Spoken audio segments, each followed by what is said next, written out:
నమస్కారం గురువుగారు. ఇష్మతి భవ. గురుగారు, ఇప్పుడు ఎంత జీతం వచ్చినా కూడా సరిపోక మళ్ళీ శాలరీ పడే సమయానికి కనీస సౌకర్యాలకు కూడా డబ్బులు లేక ఖచ్చితంగా అప్పులు చేయాల్సిన పరిస్థితి చాలా కుటుంబాల్లో చూస్తున్నాము. అంటే వాళ్ళకి అది రొటేట్ చెయ్యక అప్పులు చేయాల్సి వస్తుందా, లేదంటే నిజంగానే వచ్చిన డబ్బులు సరిపోవట్లేదా అర్థం కాదు. కానీ ఏదేమైనా మొత్తానికి అప్పులు అవుతున్నాయి. ఒకప్పటి కాలంలో అయితే వివాహం, ఎవరైనా ఇంట్లో పిల్లలకు వివాహం చేయడం కోసమో లేదంటే ఏదైనా గృహం కట్టడం కోసం మాత్రమే అప్పులు. కానీ ఇప్పుడు చూస్తే అలా లేదు. ప్రతి చిన్నదానికి అప్పులు చేయాల్సిందే. అసలు అప్పులు చేయకపోతే కుటుంబమే సాగని పరిస్థితి. ఎందుకు ఇలా అవుతుంది అని చెప్పి ఆలోచిస్తే వెనకకు చూసుకుంటే ఏముండదు. ఏదైనా పర్టికులర్ ఒక మంచి విలువైన దానికోసం ఏమైనా అప్పు చేసామా అంటే అలా ఏముండదు, అంతా వృధా. మళ్ళీ ఈ అప్పులు తీర్చలేము, ప్రతి నెల కొత్తగా అప్పులు చేయాల్సి వస్తుంది. దీని నుంచి బయటపడలేక ఎంతో మంది ప్రాణాలను కోల్పోయిన కుటుంబాలు కూడా ఉన్నారు. ఇలాంటివన్నీ జరగకుండా అసలు అప్పుల పాలే అవ్వకుండా ఉండడం ఉత్తమం. అయినవి తీర్చుకోవాలి అని అంటే ఏం చేయొచ్చు అంటారు?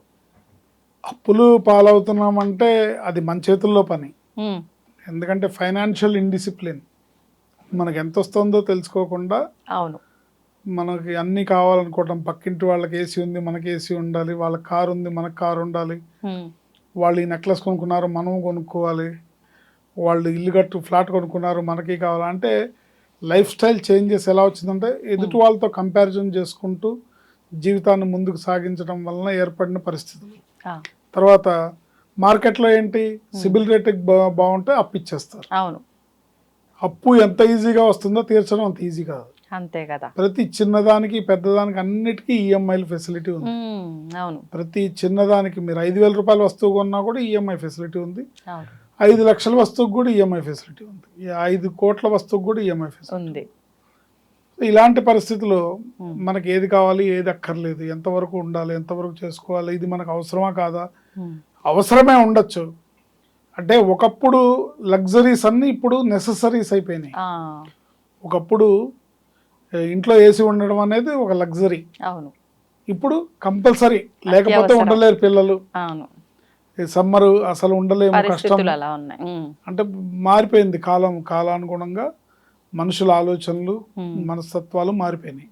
సో ఇవన్నీ ఒకప్పుడు లగ్జరీస్ అన్నీ ఇప్పుడు నెసెసిటీస్ అవటము, పక్క వాళ్ళ లైఫ్ స్టైల్తో మన లైఫ్ స్టైల్ని కంపేర్ చేసుకోవడము, ఈజీగా అప్పు దొరకడము, క్రెడిట్ కార్డు జేబులో ఉండటము, అవసరమైతే ₹1,00,000 ఖర్చు పెట్టే అవకాశం ఉండటము, వెళ్ళిపోయి స్వైపింగ్ చేయడము, ఇవన్నీ అప్పులు పాలవడానికి కారణాలు. వీటిని కంట్రోల్ చేసుకుంటే అట్రాక్ట్ అవ్వడం వల్ల తెలియకుండానే ఉబిలో కూరుకుపోతున్నాం. వద్దంటే ఒక బ్యాంక్ మీకు కార్డు ఇచ్చిందంటే 10 బ్యాంకులు ఇచ్చేస్తాయి. అంతే, 10 కార్డులు ఉంటాయి. పొద్దున్న లేసి ఈ కాల్సే ఎక్కువ. 15-20 లక్షలు ఈజీగా మీరు స్వైప్ చేయొచ్చు ఒక రోజులో. అలాంటప్పుడు మరి అప్పులు పాలవకి ఏమవుతాం? అదే కదా కదా. అందుకని దాన్ని జాగ్రత్తగా చేసుకుంటూ మనకు అవసరమా కాదా, మనం ఇది ఇప్పుడు ప్లానింగ్ అనేది ఇప్పుడు అవసరమా, కొనాలి డెఫినెట్గా. ఇప్పుడు అన్నీ అవసరమే మనిషికి. లగ్జరియస్ లైఫ్ని లీడ్ చేయడం తప్పు కాదు. దానికోసం ఆదాయాన్ని పెంచుకోవాలి కానీ అప్పులను పెంచుకోకూడదు. ఆదాయం పెంచుకునే మార్గాలను చూసుకోవచ్చు. Dream is the power of achievement. నాకు ఇది కావాలని డ్రీమ్ చేయాలి. ఆ డ్రీమ్కి తగ్గట్టు మనం దాన్ని వర్కౌట్ చేయాలి. వర్కౌట్ చేసుకొని దాన్ని సాధించుకోవాలి. ఎందుకంటే ఫైనాన్షియల్ ఇండిసిప్లిన్ అనేది చాలా అవసరమైన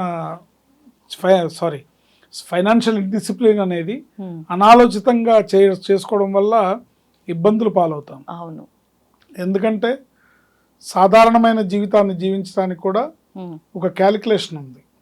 1940 సంవత్సరంలో ఆ ప్రాంతంలో ఒక కుటుంబం బతకడానికి ₹10 అయితే సరిపోయింది. 1940. అసలు ఇప్పుడు ₹10 1900 అంటే ప్రతి 20 ఏళ్ళకి ఒక 0 యాడ్ అవుతుంది. 1940 నుంచి 1960 వచ్చేటప్పటికి అదే కుటుంబం అదే లైఫ్ స్టైల్తో బతకడానికి ₹100 కావాల్సి వచ్చింది. 1960 నుంచి 80కి వచ్చేసరికి అదే కుటుంబానికి ₹1000 కావాల్సి వచ్చింది. 80 నుంచి 2000కి వచ్చేసరికి అదే కుటుంబానికి ₹10,000 కావాల్సి వచ్చింది. 2000 నుంచి 2020కి వచ్చేసరికి మినిమం బేసిక్ నీడ్స్ ఒక కుటుంబం కొద్ది గొప్ప నామమాత్రంగా బతకడానికి ₹1,00,000 కావాల్సి వచ్చింది. ఇక్కడ చాలా మార్పు వచ్చింది. 2020 అంటే ఒక్కొక్కటి 0 యాడ్ అవుతుంది. ప్రతి 20 ఏళ్ళకు ఒక 0 యాడ్ అవుతుంది. ఇప్పుడు 2020 దాటింది, 25లో ఉన్నాం మనం. నెక్స్ట్ 2040 వచ్చేటప్పటికి ఒక కుటుంబానికి అంటే minimum middle class life lead చేయడానికి 10 లక్షలు కావాలి. ఈ 10 లక్షలకి ఆదాయ వనరులు మన దగ్గర ఉన్నాయా, ఈ 10 లక్షలకి మనం రీచ్ అవ్వగలుగుతామా లేదా, ఇట్లా ప్రతిదీ ఆలోచించుకొని ముందుకెళ్ళాలి. ఈ క్యాల్కులేషన్ ప్రతి వాళ్ళు మైండ్లో పెట్టుకోవాలి. ఏంటి ఇది ఇప్పుడు ప్రూవ్ అయిన క్యాల్కులేషన్ ఇది. కానీ చాలా కష్టమే గురువు గారు ఇప్పుడు కదా. ఇప్పుడు కొంచెం ఏదన్నా తెలివి ఉండాలి, ఏదైనా చేసి డబ్బు సంపాదించాలి, అది కూడా మంచిగా ధర్మంగా సంపాదించాలంటే, లేదు అయితే చదువు ఉండి దానికి తగ్గ జాబ్ అన్నా ఉండాలి.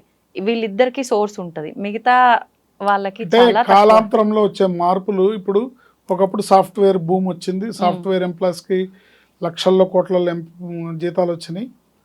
ఇప్పుడు ఒక 3-4 ఇయర్స్ తర్వాత సాఫ్ట్వేర్ ఫుల్గా డౌన్ అయిపోతుంది, మొత్తం ఏఐ ఉంటుంది. అవును ఏంటి సో ఏఐ టెక్నాలజీకి ఆ ఏఐ టెక్నాలజీ అనేది చాలా ప్రొఫెషన్స్ని క్యాప్చర్ చేసేస్తుంది. ఇంట్లో వంటోడు కూడా ఏఐ ఉంటుంది, పని మనిషి కూడా ఏఐ, రోబోస్, ఏఐతో పనిచేసే రోబోస్ వస్తాయి. ఏం చేయడానికైనా అన్ని వచ్చేస్తాయి. అప్పుడు మనుషుల్ని హైర్ చేసుకునే పరిస్థితి ఉండదు. మనుషులు ఉంటారు, కల్కి సినిమాలో చూపించినట్టు బ్రెడ్ ముక్క కోసం కొట్టుకోవాలి. అందుకని జాగ్రత్తగా ప్లాన్ చేసుకొని ఫైనాన్షియల్ డీల్ చేయడం అనేది చాలా ఇంపార్టెంట్. కాబట్టి దాన్ని జాగ్రత్త చేసుకుంటూ ఉండాలి.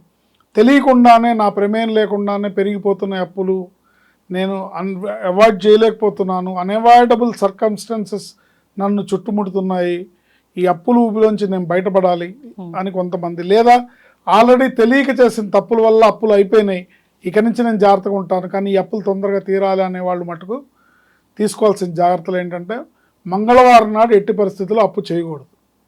అది క్రెడిట్ కార్డు అయినా ఏదైనా సరే, ప్రాణం పోతున్నా సరే మంగళవారం నాడు అప్పు చేయకూడదు. ఎందుకని గురుగారు? మంగళవారం నాడు చేసిన అప్పు మంగళవారం మారు కోరుతుంది అంటారు. సో మంగళవారం అప్పు చేస్తే మళ్ళీ అది మళ్ళీ చేస్తూనే ఉంటారు అప్పులు. మంగళవారం నాడు అప్పు తీర్చచ్చు, మీరు ఎవరికైనా ఇచ్చేది ఉంటే ఇవ్వచ్చు.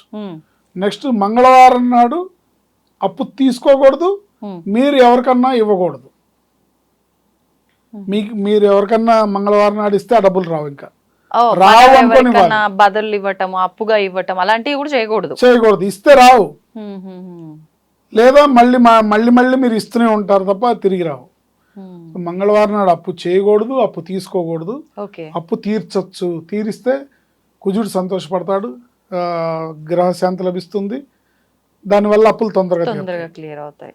ఓకే, అట్లాగే తీర్చాల్సినవన్నీ కూడా మనం నోట్ చేసుకొని ఆ అప్పు తీర్చాలనే ఏవైతే ఉంటాయో అవన్నీ కూడా మంగళవారం నాడు గుర్తుపెట్టుకొని పేమెంట్స్ అన్ని మనం మంగళవారం నాడు చేయాలి. అవును, తీర్చాల్సిన ప్లానింగ్ ఉండాలి, ప్లానింగ్ ప్రకారం మంగళవారం నాడు చేయాలి. దీనికి ఒక అద్భుతమైన మంత్రం ఉంది. ఈ మంత్రాన్ని ప్రతిరోజు ఉదయం సూర్యోదయానికి ముందే గణపతికి పూజ చేసి శ్రీ గణేశ రుణం చింది, శ్రీ గణేశ రుణం చింది అనే ఈ మంత్రాన్ని మీ శక్తి కొలది ఎన్నిసార్లు అంటే అంత మంచిది. చింది అంటే తీరిపోవాలి, చింది అంటే చిన్నాభిన్నం అయిపోవాలి, చింది అప్పులన్నీ పోవాలి. శ్రీ గణేశ రుణం చింది. ఈ మంత్రాన్ని చదువుకోవడం వల్ల ఆ వినాయకుడు అనుగ్రహంతో ప్రాతకాలంలో సూర్యోదయానికి పూర్వం వినాయకుడిని గరికతో పూజ చేసి ఆవు నెయ్యితో దీపం పెట్టి బెల్లం ముక్క నైవేద్యం పెట్టి ఈ మంత్రాన్ని చదివితే ఎంత పెద్ద అప్పైనా అతి శీఘ్రగతిన తీరిపోతుంది. అప్పులు పాలు అయిన వాళ్ళందరూ బయటపడి, అప్పుల్లోంచి బయటపడి ఐశ్వర్యవంతులు అవుతారని మనం చెప్పచ్చు. ధన్యవాదాలు గురుగారు. ఆయుష్మతి భవ.